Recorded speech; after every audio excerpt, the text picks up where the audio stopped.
Social media ban बहुत सुनने में आ रहा होगा ना, लेकिन क्या अब मार्क ज़करबर्ग जो है दोबारा से माफी मांगेंगे?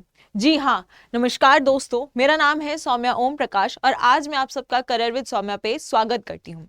अगर आपको पता हो तो थोड़े टाइम पहले ही सेनेट में जब मार्क ज़करबर्ग को बुलाया गया था तो उनसे कहा गया कि जो भी सोशल मीडिया एप्लीकेशंस हैं वहां से कहीं ना कहीं प्राइवेसी जो है ब्रीच होती है। ठीक है, ये प्लेटफॉर्म्स जो है दिए गए हैं ताकि आप फोटोज अपलोड करें, वीडियोज अपलोड करें, अपने जो फैमिली है, अपने जो फ्रेंड्स हैं उससे कनेक्टेड रहें, लेकिन इसी सोशल मीडिया एप्लीकेशन से जो प्राइवेट पिक्चर्स होती हैं वो लीक करती हैं। और यहाँ पे मार्क ज़करबर्ग जो है ज़्यादा बोल नहीं पाए। तब जो वहाँ पे बैठे हुए थे उन्होंने कहा कि आप जानते हैं कि आपके पीछे कौन बैठा है? तो इन्होंने कहा नहीं। उन्होंने कहा आपके पीछे वो फैमिलीज बैठी है जिन फैमिलीज के बच्चों की प्राइवेट फोटोज जो है वो लीक हो गई थी, और वो क्या है इस पूरे सिनेरियो से क्या है जूझ रहे हैं। कुछ बच्चों ने तो यहाँ पे सुसाइड भी कर लिया है, कुछ बच्चों ने जो है खुद को हार्म करने की भी कोशिश करी है।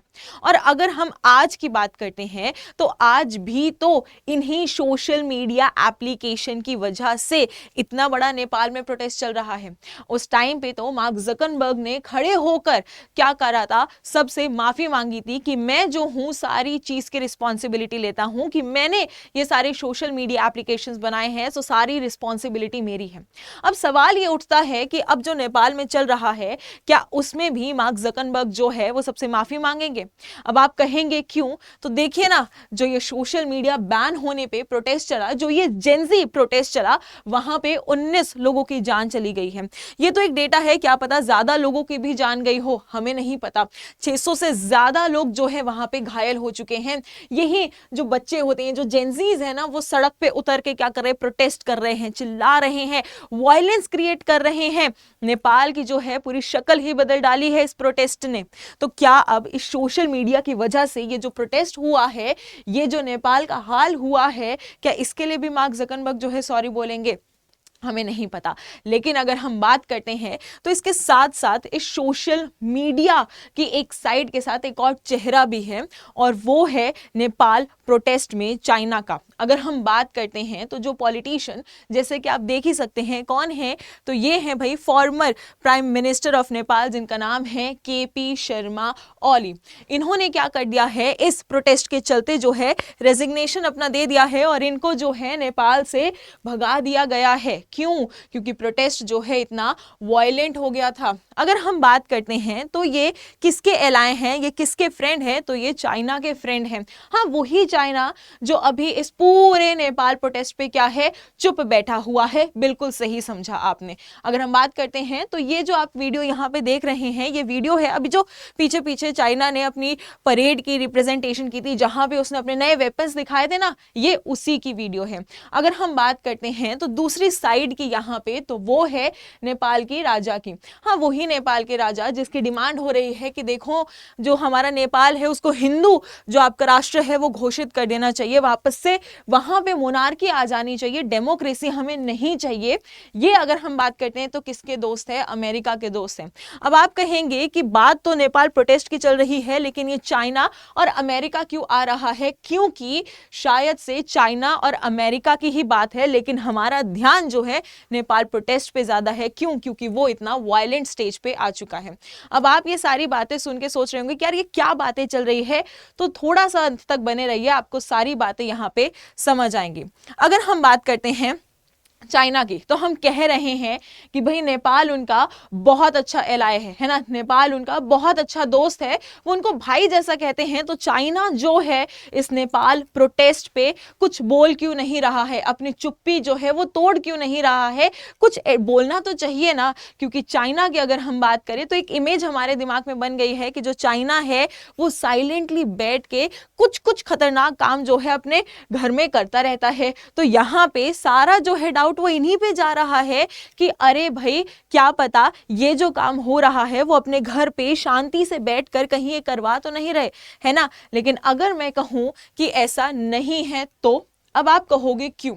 चाइना के जितने भी एलाइज हैं, जैसे कि अगर हम बात करते हैं तो नेपाल की तो बात कर ही रहे हैं, उसके अलावा म्यांमार हो गया, उसके अलावा बांग्लादेश, उसके अलावा श्रीलंका, और उसके साथ साथ कौन हो गए? आपके पाकिस्तान, ये कुछ ऐसी कंट्रीज है जिससे चाइना की बहुत ज्यादा बनती है। लेकिन आज के समय पे अगर मैं बात करती हूं तो इन सारी ही कंट्रीज में डेमोक्रेसी नाम की तो कोई चीज ही नहीं है। यहाँ पे पुलिस और आर्मी के पास इतनी पावर है कि भाई जब उनका मन करता है तो वो यहाँ की पॉलिटिशियंस को उठा के फेंक देते हैं। यहाँ पे जो नाम की डेमोक्रेसी है उसको एकदम से खत्म कर देते हैं। तो ये तो कहीं थोड़ा सा टॉपिक नहीं चेंज हो गया?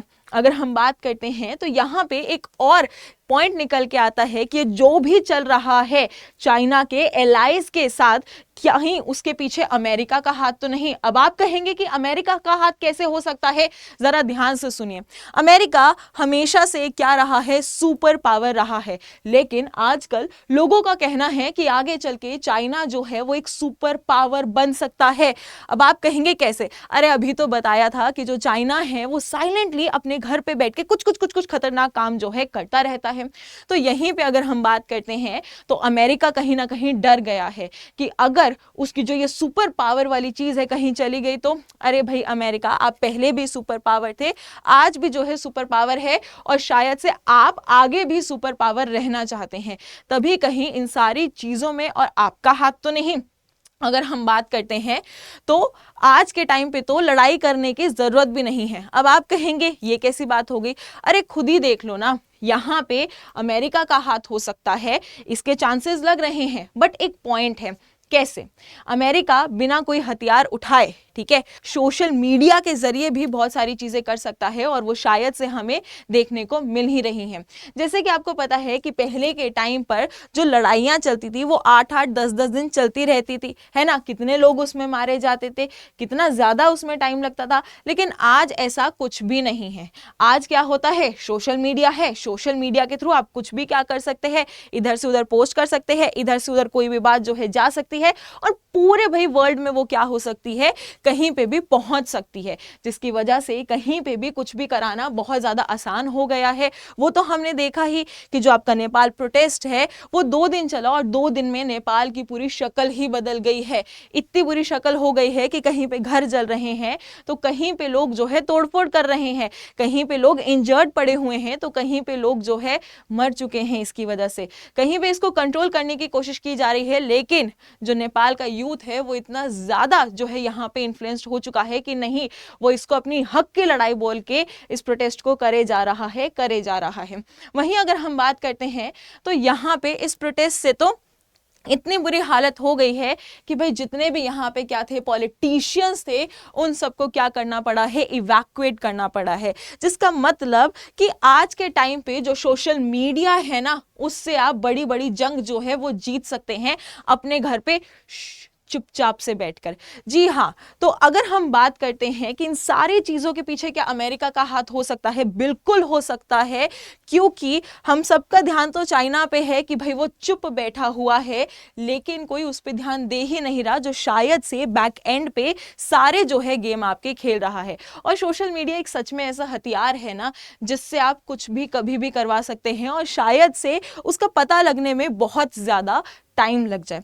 अब आप सबके लिए एक बहुत ज़रूरी सवाल है कि आप मुझे कमेंट बॉक्स में ज़रूर बताएंगे कि ये कहना कि शायद इन सारी चीज़ों के पीछे अमेरिका का हाथ होगा वो सही है। क्योंकि अगर आप हर एक कड़ी को ध्यान से जोड़ेंगे तो आपको पता लगेगा कि हाँ यार, चाइना के जितने भी एलाइज है वहाँ पे ऐसी सिचुएशंस बन रही है और सच में अमेरिका एक सुपर पावर है और शायद से चाइना आगे जाके एक सुपर पावर बन सकती है। तो कहीं हम जिसको सोच रहे हैं कि जिसकी वजह से ये सब हो रहा है वो शायद से असली कल्प्रिट नहीं है, और जिसके बारे में बिल्कुल नहीं सोच रहे हैं शायद से वही जो है असली कल्प्रिट यहाँ पे हो सकता है।